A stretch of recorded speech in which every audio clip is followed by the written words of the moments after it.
une première.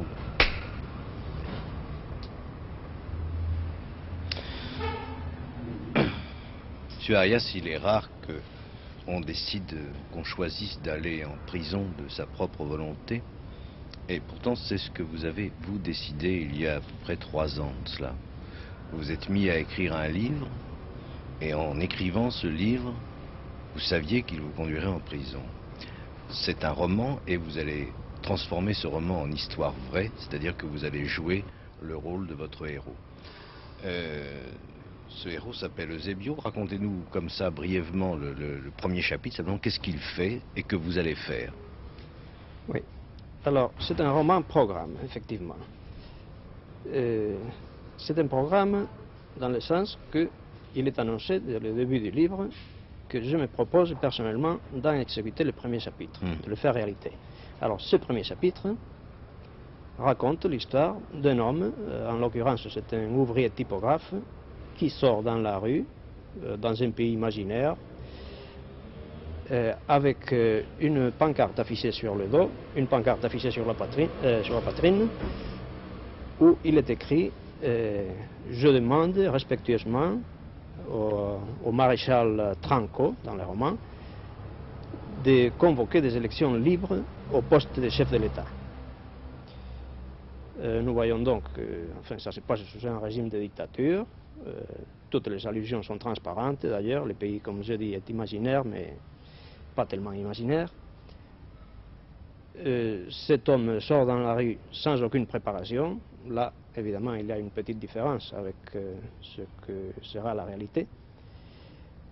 Il se promène quelques centaines de mètres, 1 kilomètre, dans les rues de la capitale, jusqu'à ce qu'il est arrêté par la police, après avoir attiré l'attention de badauds qui, enfin, s'étonnent de cette démarche. Alors, le reste, une fois qu'il est arrêté, évidemment, le reste ne dépend pas de moi de l'exécuter.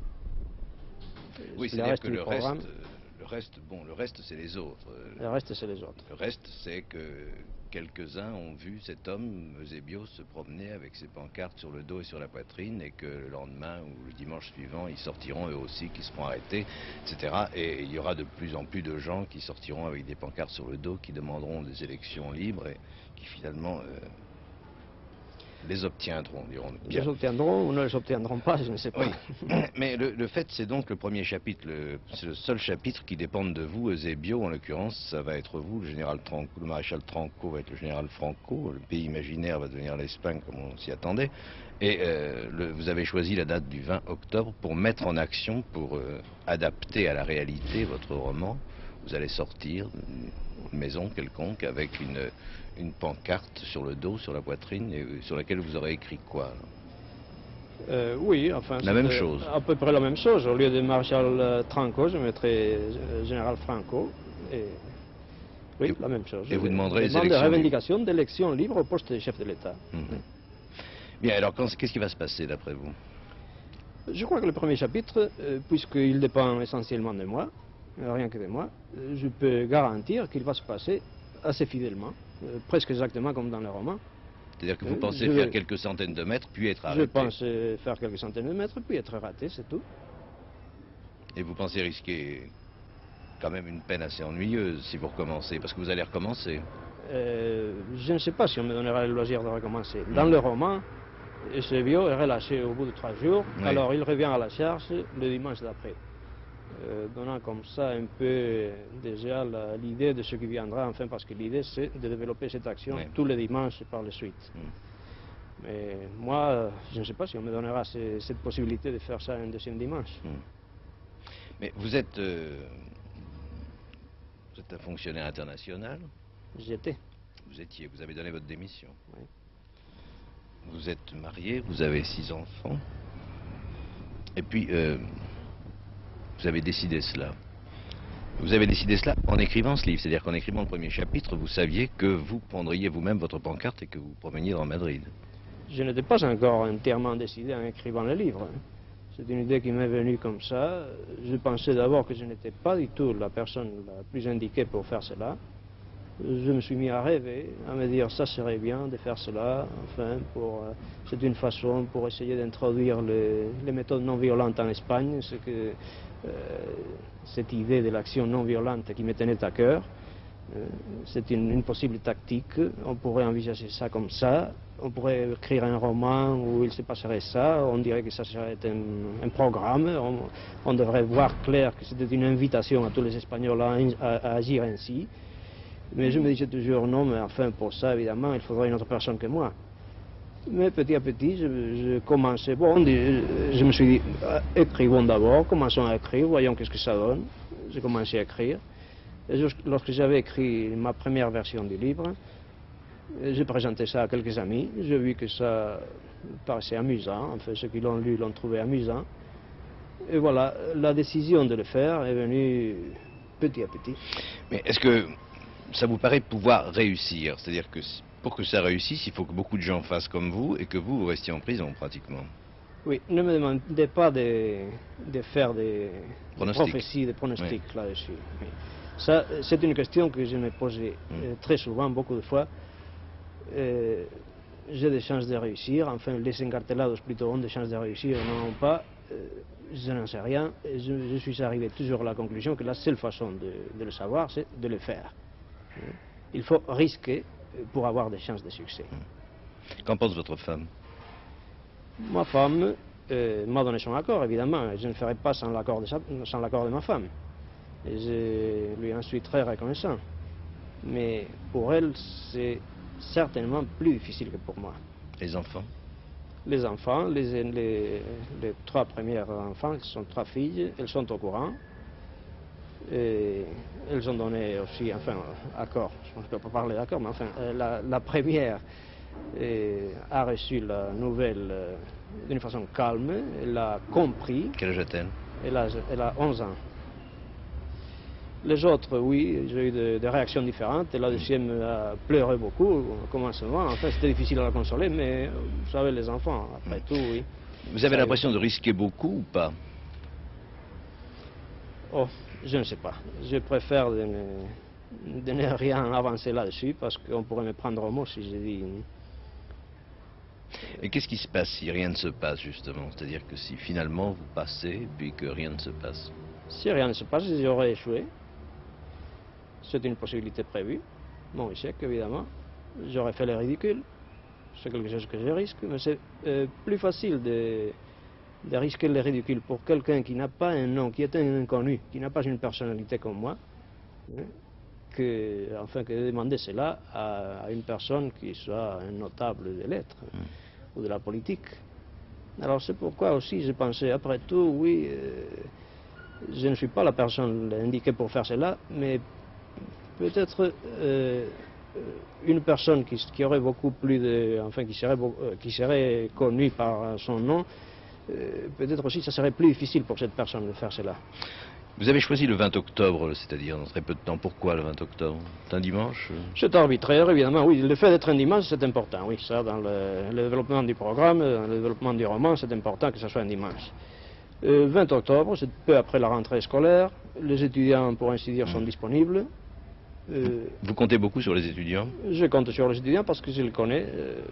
Je crois que j'en ai beaucoup d'amis parmi les étudiants de l'Université de Madrid. Et j'aimerais beaucoup aussi que d'autres couches de la population espagnole s'intéressent, prennent part dans l'affaire. Mais je dois dire que je les connais moins. Mais les élections libres, les élections présidentielles, c'est un peu symbolique comme réclamation. C'est ça, c'est symbolique. C'est symbolique, ce que je prétends, c'est de dire au peuple qu'il doit prendre ses responsabilités, qu'il doit essayer d'exercer le droit de tout peuple civilisé d'intervenir, de participer, pour employer un mot très à la mode, participer dans les affaires publiques. Cette façon la façon de participer peut être les élections au poste de chef de l'État, peut être une autre forme, ça m'est égal, mais enfin, le fait c'est ça. Vous croyez que la non-violence a un bon avenir en Espagne? Voilà un point où il y a des avis très partagés, oui. Souvent, on pense que l'Espagne, c'est le pays moins indiqué pour la non-violence. On nous dit que nous sommes un peuple violent, c'est le peuple de l'Inquisition, c'est le peuple de la Reconquista, des guerres contre les infidèles, le pays où il y a eu plusieurs guerres civiles pendant un siècle. Il y a du vrai, certainement, mais dans cette sorte de généralisation sur la psychologie des peuples, enfin, je suis très méfiant. Je me résiste à croire que mon pays soit moins civilisé, parce qu'au fond c'est ça. De première. Donc, pardon. Donc vous croyez qu'en Espagne, la non-violence peut être efficace? Je crois qu'elle peut être efficace. Au moins, je crois que ça vaut la peine d'essayer. Dans les circonstances actuelles, il y a plusieurs facteurs qui jouent. Et d'abord, oui, la lassitude qui a laissé dans les générations jeunes la guerre civile vécue par leurs parents. Personne ne veut recommencer une guerre civile en Espagne. Puis, d'autre part, même d'un point de vue pratique de l'efficacité, je crois que tout le monde qui a un peu de sens des réalités se rend compte que les méthodes violentes ne sont pas possibles en Espagne. Oui. Il y a même, je pense à un jeune théologien espagnol, hein, de l'école, enfin, la plus moderne et révolutionnaire, oui, qui prône, je ne sais pas si ouvertement, mais enfin, au moins, il justifie la violence. Mais je pense qu'il est tout à fait en dehors des réalités. Qu'est-ce que vous risquez en faisant cela? Qu'est-ce que je risque?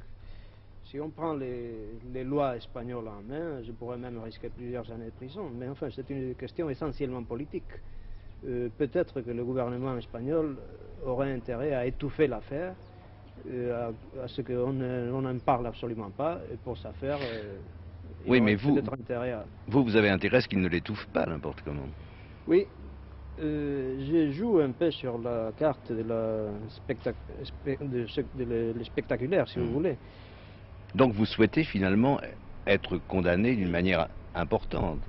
Je souhaite, oui, de dire que je souhaite être en prison et pour un longtemps, enfin, ce n'est pas certainement mon souhait direct, mais c'est un peu inévitable, oui, d'être mis en prison, parce qu'enfin, c'est inséparable de l'action telle que je l'ai conçue. Non, pour moi, je voudrais être relâché aussitôt que possible. Vous n'avez pas peur de faire cela? Je n'ai pas peur pour ma sécurité personnelle. C'est-à-dire, il y a des gens qui m'ont dit « Oh, vous devez être préparé à tout, vous suivez le chemin du pasteur Martin Luther King. » Bon, non, je ne crois pas. Franchement, je ne crois pas. De ce point de vue-là, je n'ai pas peur. Mais évidemment, oui, je risque une privation de liberté, ça c'est certain. Et vous vous sentez courageux ou vous êtes obligé de vous forcer? J'ai des moments de faiblesse quand je pense à ma famille.